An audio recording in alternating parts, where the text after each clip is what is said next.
Hi, guys. Hi, my name is Stacie, and I'm one of the teaching pastors here at Casas.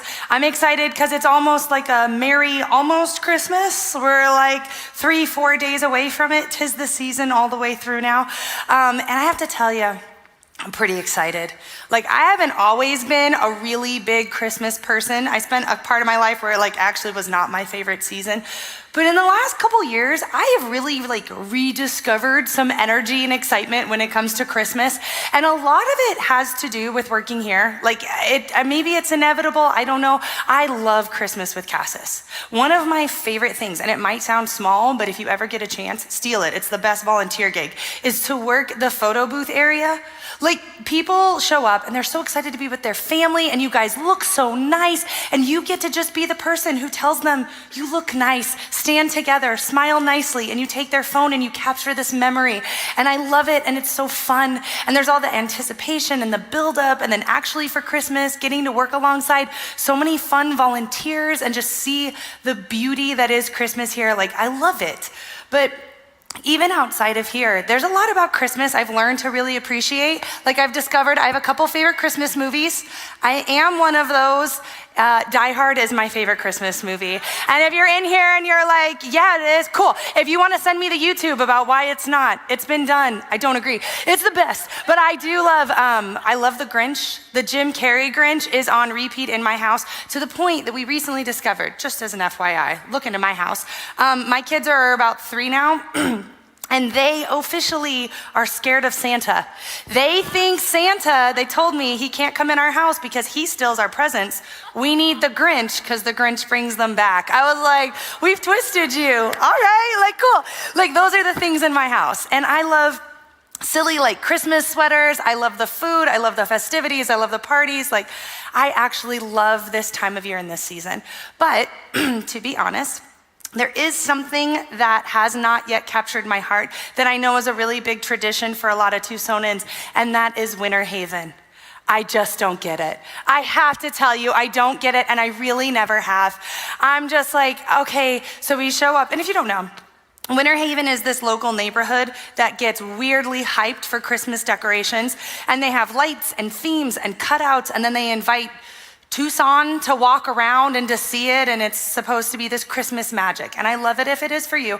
For me, I kind of go, it's the same every year. I look at it and it's Christmas lights, got it. And yes, I heard this year they added 6, 7, and neat.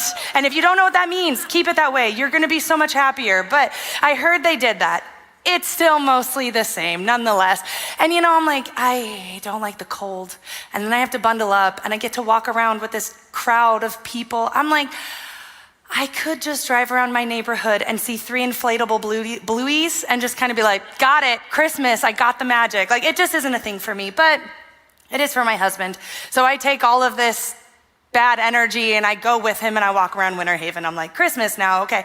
It's just not a thing. And then last year, that did get to change, because last year, my husband and I we got to adopt our son, and we have a foster kiddo, and so they were 2, almost 2. And so we bundled them up, we put them in the wagon, and the entrance we always use for Winter Haven when we first walk in has this house that's Christmas lights, zoo animals. It's just maybe 30, 35 different animals all done in Christmas lights. And I gotta tell you, every year I walked by and I was same old, got it. And then this year I walked by with 2-year-olds, and it became the most amazing house I've ever walked by with Christmas lights, because my kids in their Christmas best got out of their wagon and they had to stand in front of each and every animal and tell me the sound they made. They were standing in front of the flamingo trying to do 1 foot. They were in front of the lion roaring. They were yelling do you see the bear? The penguin waddles. And it was the best. It was so amazing. They were proud, they were joyful, they were good at it. It was just so cool. And after we finally worked past this zoo animal, some of you guys know, there's this corner right there, and there's this crazy tall tree. It's tens of feet high, and whoever it is decorates it with all these lights that change and have music. And my kids were fascinated. We stood in front of this big tree, mesmerized, because my kids were so proud. They knew colors. They were Mom, green, Mom, red, Mom, hear the music. I have never stood in the line to walk inside of that like light up igloo, because to me, I'm already in Winter Haven, why am I standing in line? But we stood in line because my beautiful kids needed to see those beautiful lights. And one of the houses has Disneyland, and last year they added Moana. And so my little girl had to stand in front of Moana and sing as much as she knows of "You're Welcome," and it was amazing. And suddenly, walking through this neighborhood, it became a fixture in our Christmas experience. We know what day we're going. Their Tia already got them Christmas tree outfits. The wagon is ready. And it is a fixture in how we experience Christmas now, because last year was so magical. But I have to ask a little bit, like, why? Because truth is, Winter Haven hasn't changed that much. The zoo house was the zoo house. The tall tree was the tall tree. But going through with those babies, going through with their excitement and their pride and their wonder and their fascination, let me see Winter Haven in a completely different light. It was the same place, but it was a completely new experience because of them. And maybe it's not Winter Haven, but maybe you've had an experience that was similar. You have something that became a little boring or mindless or monotonous. And it might have to do with the holidays, like baking something or wrapping gifts or doing something, but it might just be at work or in your everyday life, and you're kind of like, I'm just going through the motions and I'm here because I have to be. And then someone new joins you, and they have fresh eyes or they have new energy, and there's something about them being there where you feel a little renewed yourself. You feel a little bit like, wait, this might actually have some meaning. Hold on, this might actually matter to me. And you actually find yourself a little like re-excited to do or be a part of whatever that thing was, because someone else brought this freshness and this newness to the experience. And today, I want to be able to talk about that. I want to be able to ask, what if you and I have an opportunity in some of the lives and the people around us to be that gift? To be that gift that brings fresh new eyes and actually offers maybe a new sense of joy to people who might really need it in their lives. And so to do that, we've been in a Christmas series that we have called Role to Play. And what we're doing is looking at the first Christmas, looking at the birth of Jesus, and maybe some of the people involved in the birth of Jesus that not all of us are all that familiar with, and asking, okay, so what role did they actually play in this original Christmas story? What role did they play, and what might that have to do with me? Do I have any of that same role to play in the world around me?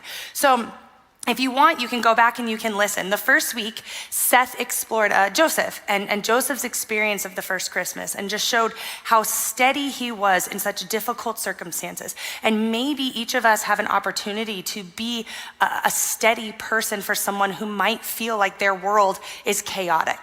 And then the next week, Ryan Kramer talked about the wise men, and he asked us, he's like, what if not just thinking about the people who are typically in front of us, but what if there's someone else that we need to open our eyes to who might need a little bit more of that Christmas experience, and we have an opportunity to see them and notice them and invite them in. And then last week, Glenn actually went through the genealogy of Jesus, and he focused on this guy named Boaz, who had a really big role to play for Ruth and Naomi, who were just going through a very difficult season. And he was able to help them out and basically help them stand back up. And so Glenn said, even in holiday season, there might be people around us going through something tough. And we have a chance to stand alongside them and help them, as he said, get back on that horse, or just stand back up after a really tough season and just stand beside them through that. And today, I want us to wrap up this series by asking, what was the role to play that the angel had when he showed up to Mary with a birth announcement? To do that, we're going to be looking at Luke chapter 1. So if you want to look it up, you can. Otherwise, it's going to be on the slide, so you'll be able to follow along with the verses up there. But I want us to take a look at the angel, because I think the role he had to play was much bigger than just being a messenger of a birth announcement. There's something else that he uniquely steps into. So to ask, what might that be, and what might it mean for us?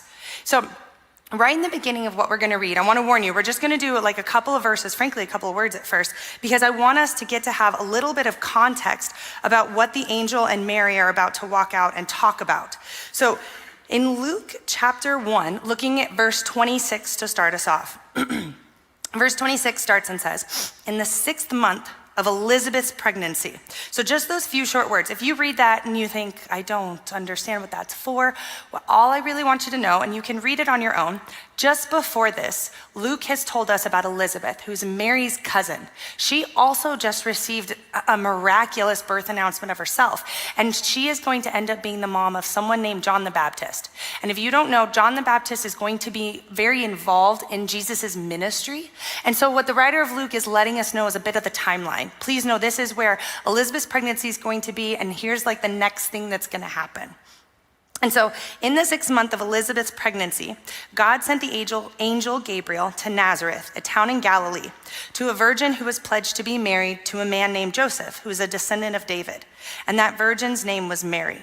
Now, in that, there's two cultural pieces for us to fully or more fully understand a bit of what Mary's about to hear that are important for us to understand. And the first one is that when it says Mary is betrothed or engaged to Joseph, it's important for us to culturally understand what that would have meant for her. Because at that time, a betrothal legally was seen the same as a marriage. So while they were not legally married, they had not consummated, they were not living together, legally it was viewed very similarly. And so the only way you could end a betrothal or an engagement was by divorce or by death. And even if a death occurred, say a man passed away before they legally got married, that woman he was betrothed to still would have been considered a widow. That's how legally binding the situation Mary finds herself in. That's the weight and the importance of that relationship. And then one other side note that we might not always recognize, especially if this story ever becomes familiar, at this time culturally, when a woman became engaged, she was typically just outside of puberty. So most likely, Mary is about 13 to 15 years old when this engagement happens and when Gabriel shows up to talk to her. So just to help us understand a bit of what Mary is about to experience when Gabriel shows up. So Gabriel talks to Mary, and the angel went to her and said in verse 28, "Greetings, you who are highly favored. The Lord is with you." I want you to know, verse 28 is where we're going to spend a lot of time. We're going to read a little bit further, but that verse 28 is where we're going to spend a lot of our morning, because the way that he starts this announcement really gives us a hint of a role that he had to play here. "Greetings, you who are highly favored, for the Lord is with you." Now Mary was greatly troubled at his words, wondered what kind of greeting this might actually be. But the angel said to her, "Do not be afraid, Mary. You have found favor with God. You will conceive and give birth to a son. You are to call him Jesus. He will be great and will be called the Son of the Most High. The Lord God will give him the throne of his father David, and he will reign over Jacob's descendants forever. His kingdom will never end." The angel announces that Messiah that you have been hearing about for generations, this promise, you will be a part of that. You will be a part of bringing him into this world. And verse 34, Mary says, "How will this be? How will this be since I am a virgin?" Now I recognize there is a part she is asking there that is very biological, physiological in nature, and she's like, what are you talking about? But also, this might be a stretch, but I found myself this week wondering. I wonder if also what she's asking in her 15-year-old brain when she says, how can this be? Is that she is looking ahead at the immensity of what this birth announcement really means for her. Because, for instance, in this culture, if you are found to be pregnant outside of marriage, legally, people have the opportunity and the choice to stone you to death for that.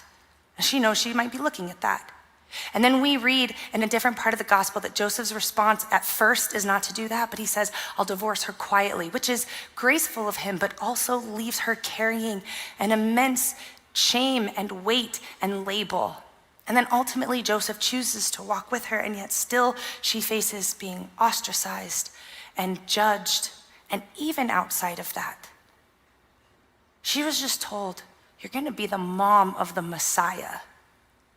What does it mean? All that she will face and see and experience and walk through and carry to be the mom for the Son of God. And while she doesn't have that full picture and she doesn't know exactly what's coming for her, I wonder if that 15-year-old stands there in front of the angel and goes, how can this be? Because that is immense and difficult and complicated and lonely and challenging. And how am I supposed to walk that out? How am I supposed to carry this? How am I supposed to take another step through this? And truth be told, every once in a while we can kind of sympathize with Mary.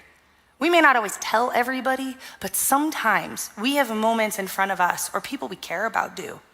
And if we were honest, we're looking at those circumstances thinking, how can this be? How do I take another step through this? How do I navigate this? How can this be? And that's what Mary's about to walk through. And that's why I think it's important to go back knowing all of that. It is remarkable what the angel's first words are to her and what our opportunity might be in the role to play through this. Because in verse 28, he starts all of this. Before he lays this news on her, he says, "Greetings to you who are highly favored, for the Lord is with you." You know, when he says that word greetings, he's not just like, hi. That's not what that angel is saying. That word actually for greetings is most commonly translated to say rejoice. He actually shows up and says, "Rejoice, Mary, you favored kid of God." It says, "Mary, you are favored, you are seen, you are named, you are loved, and there is joy to be had in this moment." The first thing Gabriel says is not, "I'm going to change your circumstances," because he can't. She's going to walk through a really complex moment here. But regardless, he says, regardless of the circumstances you might find yourself in, rejoice, favored kid. There is a joy to be had. And what we're going to spend the rest of today talking about is, what if the role to play Gabriel had is not just to be a messenger of a birth announcement? What if the first thing he did is he became a highlighter of joy for Mary and for her story? What if you and I have a role to play for some of the people around us, maybe right now, but maybe in a season that they might walk through, where you and I get to be a highlighter of joy? What if highlighting joy is a gift that you and I have to give away? And if that doesn't necessarily make sense, here's how I kind of started to think about it. I know a number of people recently walked through finals week. And if that's you, you made it. But there's something about finals week, and maybe you weren't this kind of student, but I had this happen periodically, where just life gets to be a lot. And so you find yourself at 10 p.m., midnight, writing a paper that you know is due the next day. And part of you, if you're really honest, you don't fully remember what you wrote about. You're really just kind of hoping it was on topic and coherent. And you're turning it in because you know you just have to. And then a few days later, you get that paper back and your teacher's used a highlighter. Not a red pen, but a highlighter. And what you realize is that teacher highlighted and said, "Actually, you really did have a thesis to this. Actually, you really did stay on topic. This is a good sentence. Thank you for highlighting this and bringing this out. Thank you for using this resource." And you find yourself a few days after that 10 p.m. writing a paper at the last minute, and this highlighter suddenly brings your eyes to something where you thought, "Oh, you're right. That actually worked out. Wait a minute, I did put that really well. Wait a minute, that did go really well. Wait a minute, I like the way that this turned out." And the highlighter actually allows you to bring your eyes to the thing that you had not seen before because you were busy procrastinating and just turning something in. And you get to look at it and go, "Wait a minute, there was actually some goodness to be had in this assignment." Because sometimes our lives can feel a little bit like writing that paper. Because sometimes our lives just feel a little big. They feel a little full of responsibilities, a little full of distractions, and life can just feel like a lot. And we might need someone to show up with that highlighter because we've stopped seeing some of the goodness in it, which is a tricky thing about joy. I think every once in a while, we don't always know how to talk about joy. And so sometimes we make this mistake of talking about joy like everybody should have it. Everything should be pleasant and pleasing and fine, and we should be smiling, and that's joy. But that, when you're honest, that's not actually very realistic to life. Because sometimes, whether we like to talk about it or not, sometimes life can be really difficult. Sometimes life can be a little exhausting. Sometimes life can just be heavy. And taking the next step and facing the next moment can feel really, really daunting. Even during holiday season when we're facing hot chocolate and clothing sales, there are moments that life can just feel like a lot. And we might find ourselves, for instance, facing our insecurities and our fears. And we're facing these moments that feel like weaknesses. We're facing these moments that we hope nobody actually sees about us. And it feels like it might be getting on top of us. It might be overwhelming us. We go through seasons where insecurities and fears feel like they're defining us. Some of you right now are facing a situation where you need to make a tough decision.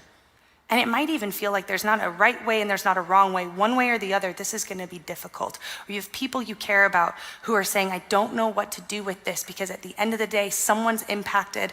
I wanna make the right choice. I wanna make the right move. And it can feel like such this burden of responsibility.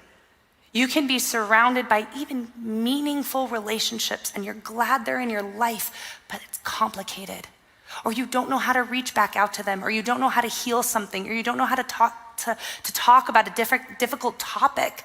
And you find yourself saying, I don't know which way to step and I don't know which way to go. And life can feel like it's complicated.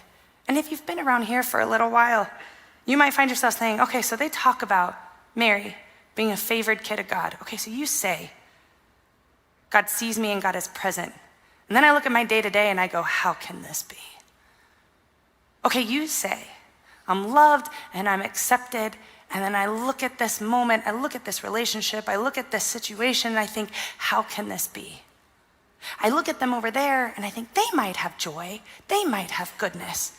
But I look at my life and I find myself like Mary asking, in the immensity of what I'm facing, how can this be? And we can find ourselves having looked at our own circumstances in our own lives, whether it's stressful, whether it's for a season, whether it feels like it's been happening for a long time. And it's like all we can see is the difficulty and the circumstances. And it feels like our whole life is starting to shrink down to the singular experience where it's all that we can see, it's all that we can experience. And we go, how can this be? How do I take another step? How do I walk this out? And this is when we most need the gift of what Gabriel showed up with and the gift that you and I have to give away. Because when a highlighter of joy shows up, it doesn't change life circumstances, but it can open ourselves back up to see the joy and the possibilities that we have lost sight of when life started to feel too big. To open ourselves up. This is what Killian did for me in Winter Haven. Killian is impressive. He can't change Winter Haven. But what he can do is he can open me back up to see the joy that I had stopped paying attention to, that I had stopped seeing, that I had stopped experiencing, and bring excitement and freshness back into that, just like Gabriel was able to do with Mary. But I think it's important to notice two pieces that Gabriel does not do, that you and I do not have a role to play. First, he doesn't show up like some naive Pollyanna. Like he is not forcing Mary to be this positive person in a world where this makes absolutely no sense. Because if you have somebody like that in your story, you know, it's not actually very helpful. Because it's not very real, it's not very kind. Gabriel knows she's about to walk some stuff out, and he still says, in the midst of that, there is joy for you to take hold of. Rejoice, you are still a favorite kid. He does not show up demanding that her circumstances be different. He knows there's complications, and still in that, there is joy to be had. And when Gabriel shows up, he doesn't find joy for himself to take. He shows up and says, Mary, I'm here as a part of your story, and I want you to see joy, take joy, embrace joy, and experience joy with what you are about to walk out. Which is why we need joy highlighters, because that joy sometimes is the thing that lightens our next step. Sometimes it's the thing that helps us step into the next moment or engage in that next conversation, or just makes our day a little bit more doable to get to go through. Not changing our circumstances, but being able to highlight joy for us. And so if you find yourself asking, like, this sounds neat, and I actually know people in my life that might want this. What does it look like to be a highlighter of joy? For some of us, I know this might sound weird, but what if we actually challenged ourselves to physically hold a highlighter?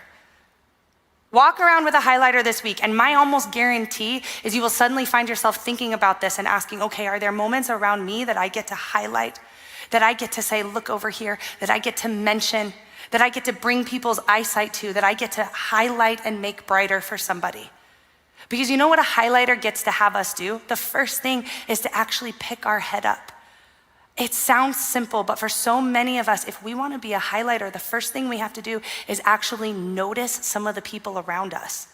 Put our phone down, tone down some of those distractions. Life can be so busy that what we most need is to pick our head up and make eye contact and smile. It's hard to be able to highlight something if we're not actually noticing anybody who's around us. So what if the first thing we have as somebody who has a gift to give of highlighting joy is to actually notice some of the people around us? And then think about some of the words for you that have brought joy or lightness or levity. Because sometimes joy can feel really, really daunting, but think about words that at some point someone maybe highlighted to you that became meaningful, like bravery. Bravery may not sound like joy to everybody, but some of you have had somebody who made a comment to you about how you were handling something bravely, or you saw someone else do it and you went, that's meaningful. Bravery stuck with you. Or maybe there was a moment somebody showed you compassion. Because again, it's not about changing your life circumstances. It's about saying, even in the midst of something that is so difficult, there is a joy to be had. Maybe joy looks like encouragement. Even when life can be tough, you still have to face the next thing. What does it look like to get to encourage, support, and show up for somebody?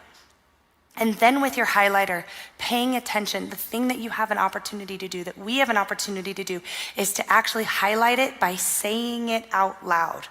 And I know that sounds simple, but if we're honest, we have things that live in our heads. Maybe it's a compliment, maybe it's appreciation, maybe it's a thank you. And it's really cool it lives in our heads, but it does nothing to highlight joy for the other person.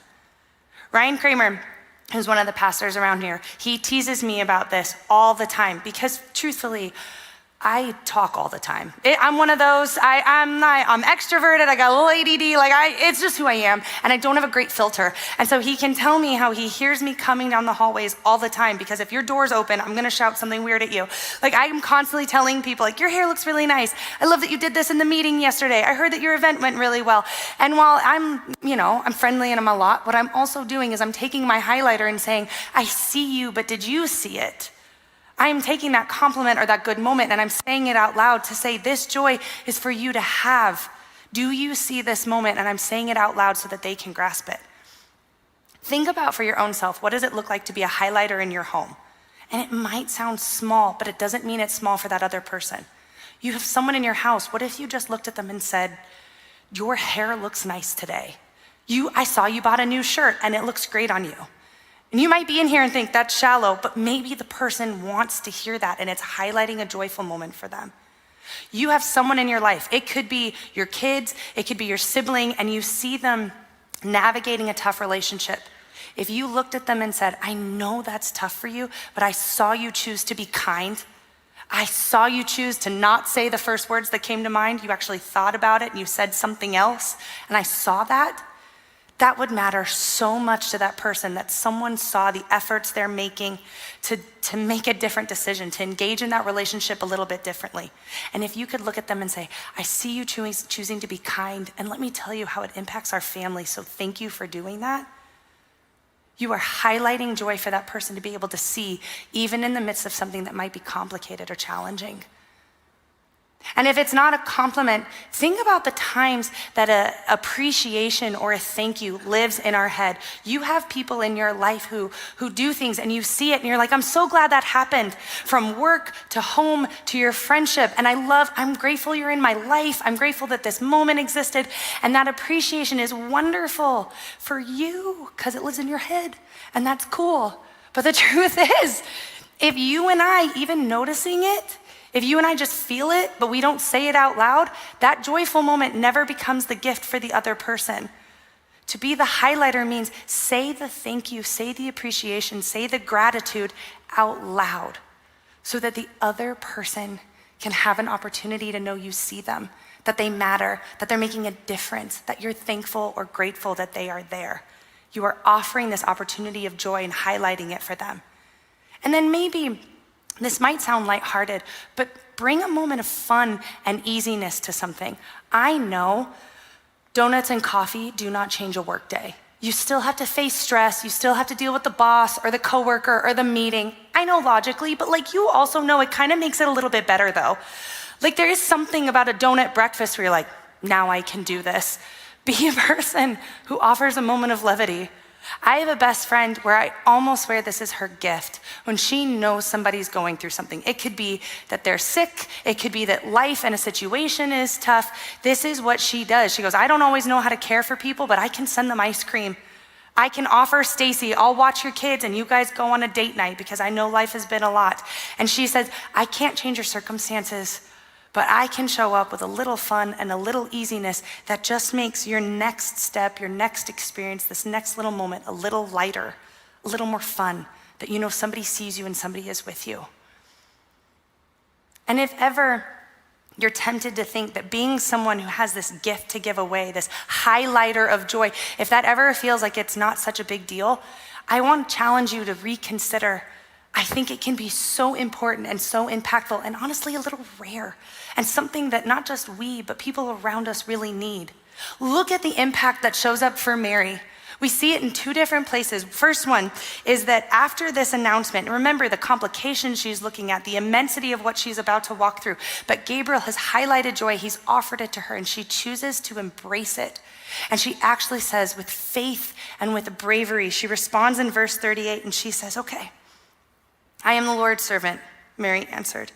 May your word to me be fulfilled. And the angel left her. She says, knowing what I'm facing, okay, I can step into this. Okay, there's joy to be had, and I can step into this, and I will trust God as I take this next step and this next step.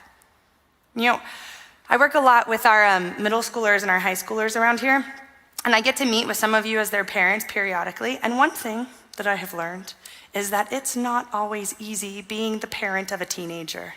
They are precious people. I love them in high school ministry, but every once in a while, you having them in your home doesn't always make it easy. And I recently got to have this conversation with a mom who sat down.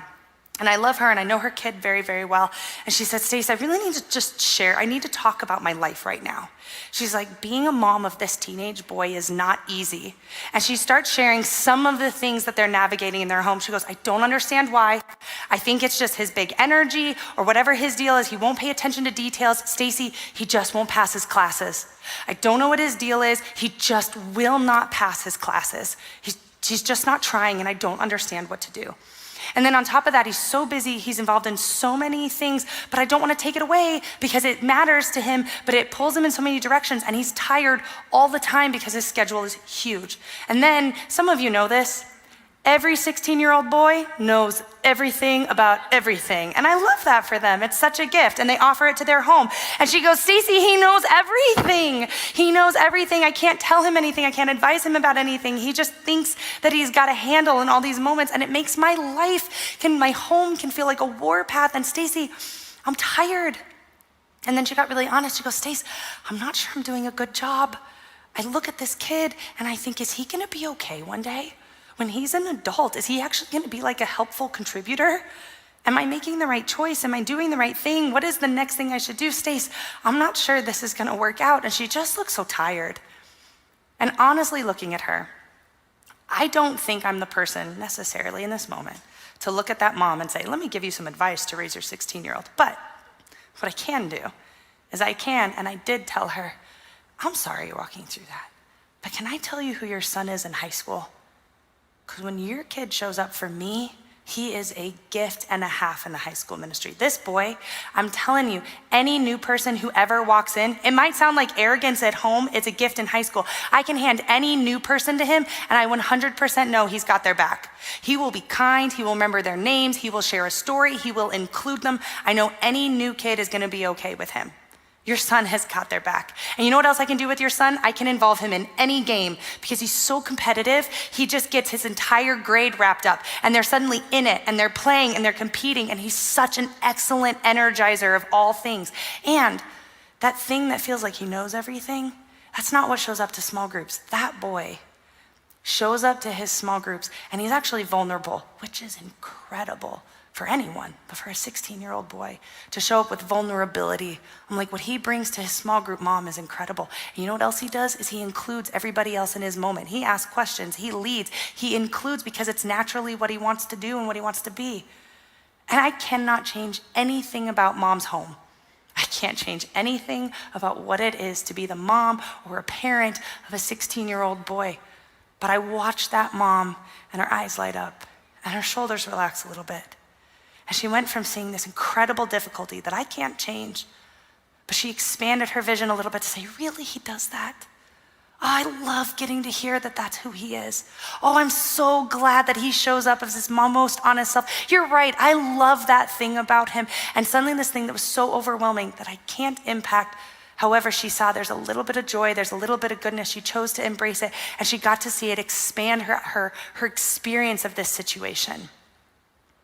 And I wonder for how many of the people around us, they're looking for someone to be that gift of a highlighter because life has become so small. They need somebody who can say, let me give you some fresh eyes that maybe you might see a bigger picture. Because you know what else Mary does? That's pretty incredible. Is that after this moment with Gabriel where he highlights the joy, it's so impactful for her. Not only does she step into the next part of her story, she actually begins to sing a song that Luke records for us. A little bit further down at verse 46, Luke 1:46, and Mary said, my soul exalts the Lord, and my spirit has begun to rejoice in God, my Savior. It's because he's looked upon the humble state of his servant, for from now on, all generations will actually call me blessed, because he who is mighty has done great things for me, and holy is his name. Think about that for a minute. She is saying she's gonna face some incredible things. And in all of that, she says, and my soul has begun to rejoice. Gabriel, you offered as a highlighter this possibility of joy, and I want you to know I embrace it, and my soul has begun to rejoice. And this scared 13-year-old girl becomes a young woman who writes a song that says, I think there's something good here. I think I can embrace this moment. And think for a second, the same way Gabriel highlighted something for Mary, she says she embraces it, and a little bit further she says, and that same joy is going to be available for generations and generations and generations. And so because of her faith, because of this experience, she says, and God, you are going to do the same thing through this whole world for all people through your son. She becomes a highlighter herself, to say there will be joy available for all people because of Jesus Christ, because of God's love, because you and I get to be favored kids. And I wonder who in our lives might be walking around with such a muted viewpoint on life, and they have good reason to be. But man, could they use the gift of someone showing up with a highlighter to say, I see you, you matter, there's joy to be found. And maybe they might find their own song through that. That at a time where there are so many gifts for us to be giving out, that this is a gift we always have to give to people. We can always highlight joy and offer that gift to someone. But one last point as we close, I think it's important to recognize that while Gabriel stepped into his role and he had this role to play, and it's a gift you and I have to give away also, Gabriel cannot force Mary to embrace that joy. We know she did because of her story and her song and how she walks us out, and it's beautiful. You and I cannot control whether or not somebody actually embraces the joy we're highlighting. We wish we could, but the same way no one can control you and whether or not you will embrace joy, whether you will take it for yourself, whether or not you will actually see it and let your vision expand, you can't control somebody else. And I know that can be really tough. There's a few of you in here who are thinking, Stacie, I've been trying to do that. And you know what? They keep only seeing this moment. It keeps being heavy. Nothing's making a difference. And I'm sorry, that's hard to hear. It's hard to see. But your role to play still matters. Regardless if they choose to embrace it or not, because you don't decide that, you still get to choose to be that highlighter of joy that shows up and says, and yet it's still here. And yet there's still goodness. And yet there's still encouragement. God is still at work, and you get to trust God with the rest of what that might look like for yourself, as well as for the people that you care about and you're experiencing. So this season, as we go about getting closer to Christmas, getting closer to New Year, my challenge for you is, what does it look like to be a highlighter in your world and in your community and in some of the lives around you? What does it look like this week that we might be people who take this highlighter and bring people's attention and give that gift away of a little bit of joy, wondering who might get to see a bigger picture, not just of their own lives, but of the incredible love of God? If you guys would join me in praying. God, thank you for the way you love us, for the way you care about us, and honestly, for the way that you consistently showed up for Mary. God, I pray for us this week, excited for holidays, but also just prayerful that you would help us to see you in the world around us. Help us to have your eyes and your heart as we look at people, as we love people, as we care about people, God. That we might have the bravery to maybe be a highlighter of some of your joy and your goodness, Father. In the name of Jesus, amen. Now, so that you guys know on this Sunday, if you do have questions about Christmas with Casas, there are going to be a couple volunteers right over here who would love to answer those questions for you. Also, if you are new here or you're just looking at what could the next step of connection look like, myself and several volunteers will be over here at Next Steps. But for everybody, Merry almost Christmas. See you guys and have a great Sunday.